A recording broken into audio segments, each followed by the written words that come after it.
नमस्कार। आज के इस विश्लेषण में हम एक ऐसी जियोपॉलिटिकल सिचुएशन के बारे में बात करने वाले हैं जो सच में काफी एक्सप्लोसिव है।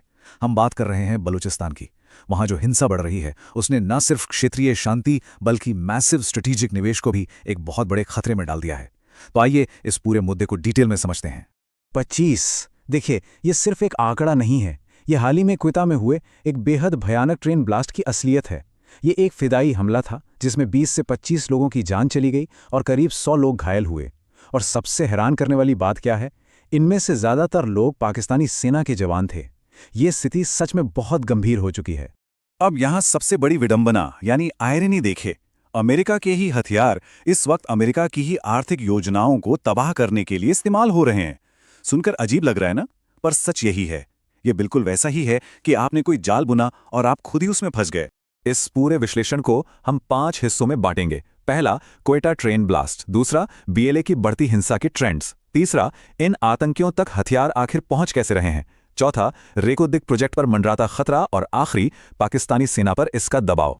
तो चलिए शुरुआत करते हैं क्वेटा ट्रेन ब्लास्ट से, जो मिलिट्री एसेट्स पर एक सीधा हमला था। अगर हम इस हमले की डिटेल्स पर गौर करें तो टारगेट बिल्कुल क्लियर था, एक ट्रेन जो पाकिस्तानी मिलिट्री के जवानों को क्वेटा ले जा रही थी। ये एक सुसाइड अटैक यानी फिदायीन हमला था। धमाका इतना जबरदस्त था कि पूरी ट्रेन पटरी से उतर गई। 25 मौतें और 100 घायल। ये दिखाता है कि बीएलए अब किस लेवल की तबाही मचा रहा है। लेकिन एक बड़ा सवाल यह है कि आखिर इन सब के पीछे है कौन। जवाब है बीएलए यानी बलोचिस्तान लिबरेशन आर्मी। ये अलगाववादी गुट वेस्टर्न पाकिस्तान, ईस्टर्न ईरान और सदर्न अफगानिस्तान के हिस्सों में एक्टिव है और इनकी मांग है एक बिल्कुल आज़ाद बलोचिस्तान देश। आज की डेट में ये साउथ एशिया के सबसे खतरनाक आतंकी गुटों में गिनाए जाते हैं। अब आते हैं अपने दूसरे हिस्से पर, बीएलए की बढ़ती हिंसा के आंकड़े और इसका स्टैटिस्टिकल सर्च। यहां दिए गए आंकड़े इस पूरे खतरे की पिक्चर बिल्कुल क्लियर कर देते हैं। जरा सोचिए, अप्रैल के आखिर में सिर्फ 10 दिन के अंदर 27 हमले रिकॉर्ड किए गए, जिसमें 40 से ज्यादा सेना के जवान मारे गए और इन्होंने इस्लामाबाद तक में भी अटेम्प्ट किया। उसके बाद जुलाई 2025 में देखिए 150 हमले, वो भी पूरे बलूचिस्तान में। ये नंबर सच में डराने वाले हैं।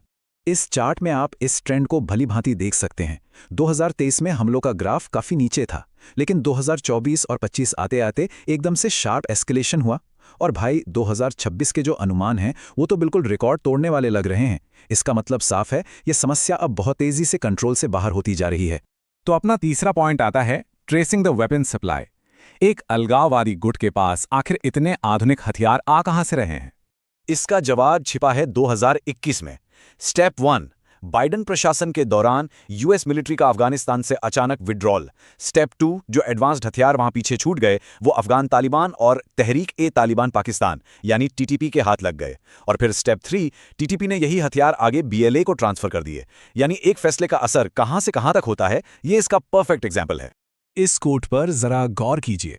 ये बिल्कुल क्लियर कर देता है कि मिलिटेंट्स ने 2021 के विड्रॉल के दौरान छूटे हुए यूएस वेपन्स हासिल कर लिए हैं और उसके साथ ही इन्होंने टीटीपी के साथ अपना गठबंधन और भी मजबूत कर लिया है। यही आधुनिक अमेरिकन हार्डवेयर ही बीएलए इस नई और भयानक ताकत का असली सोर्स है। अब बढ़ते हैं चौथे हिस्से की तरफ, थ्रेट टू रेको डिग यानी आर्थिक टकराव की स्थिति।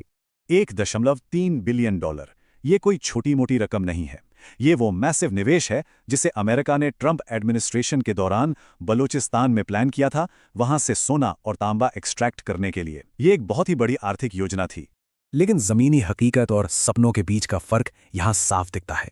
एक तरफ है ग्रैंड स्ट्रेटेजिक एम्बिशन, $1.3 बिलियन की पार्टनरशिप, और दूसरी तरफ है हकीकत, अमेरिकन वेपन से लैस बीएलए के आतंकी इस पूरे प्रोजेक्ट के लिए एक प्रोजेक्ट डिफाइनिंग रिस्क बन गए हैं।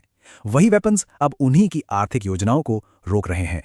आपके दिमाग में एक सवाल जरूर आ रहा होगा कि इतने बड़े हमलों के बावजूद पाकिस्तानी ऑफिशियल्स इन्हें डाउन प्ले क्यों करते हैं। इसकी वजह बहुत सिंपल है। देश के अंदर पैनिक ना फैले और यूएस इन्वेस्टर्स डर कर भाग ना जाएं। अपने नाजुक निवेशों को बचाने के लिए ये एक सोची समझी स्ट्रैटेजी है ताकि इन्वेस्टर्स का भरोसा बना रहे। और आखिर में पांचवां हिस्सा, पाकिस्तानी सेना पर पड़ने वाला अत्यधिक दबाव यानी एक जियोपॉलिटिकल प्रेशर कुकर। अगर हम हाल ही की टाइमलाइन देखें तो स्थिति और भी कॉम्प्लेक्स नजर आती है। 2021 में यूएस वेपन्स पीछे छूट गए। फिर हाल ही में ईरान पर यूएस स्ट्राइक्स के चलते बॉर्डर एरियाज में काफी आक्रोश पैदा हो गया। और आज वर्तमान में कई ट्राइबल ग्रुप्स खुलेआम मांग कर रहे हैं कि पाकिस्तान और ईरान के हिस्सों को मिलाकर एक आज़ाद बलूचिस्तान बनाया जाए। ये बाहरी घटनाएं और भी ज्यादा लोगों को बीएलए की तरफ धकेल रही हैं। पाकिस्तानी सेना इस वक्त सच में एक प्रेशर कुकर जैसी स्थिति में फंसी हुई है। एक बड़ा हिस्सा इंडियन बॉर्डर के डिफेंसेस को मेंटेन करने में लगा है, दूसरा हिस्सा अफगानिस्तान में बॉम्बिंग ऑपरेशंस चला रहा है, और तीसरा हिस्सा अब आंतरिक रूप से बीएलए की इंसर्जेंसी से लड़ने में खर्च हो रहा है। सेना के रिसोर्सेज लिटरली हर तरफ से खींच चुके हैं। जियोपॉलिटिकल एक्सपर्ट्स और आंकड़े साफ बताते हैं कि 2026 तक इन हमलों का सिलसिला रुकने वाला नहीं है। इस रीजन को शांत करने के लिए पाकिस्तान को बलूचिस्तान में मैसिव इंटरनल मिलिट्री ऑपरेशंस चलाने ही पड़ेंगे, और सेना का ध्यान इतनी जगह बंटने का सीधा सा मतलब है कि भारत जैसे रीजनल राइवल्स के लिए एक बहुत बड़ी स्ट्रेटेजिक ओपनिंग बन सकती है। तो इस पूरे विश्लेषण के बाद एक बड़ा और बेहद गंभीर सवाल हमारे सामने आता है। एक ऐसी सेना जिसके रिसोर्सेज इतनी बुरी तरह से कई मोर्चों पर स्ट्रेच हो चुके हैं, वो कैसे इन एडवांस वेपन से लैस बीएलए जैसी ताकत का सामना कर पाएगी? और वो भी तब जब उन्हें इस हिंसा के बीच अरबों डॉलर्स की फॉरेन इन्वेस्टमेंट्स को हर हाल में सुरक्षित रखना है। ये एक ऐसी स्थिति है जिसका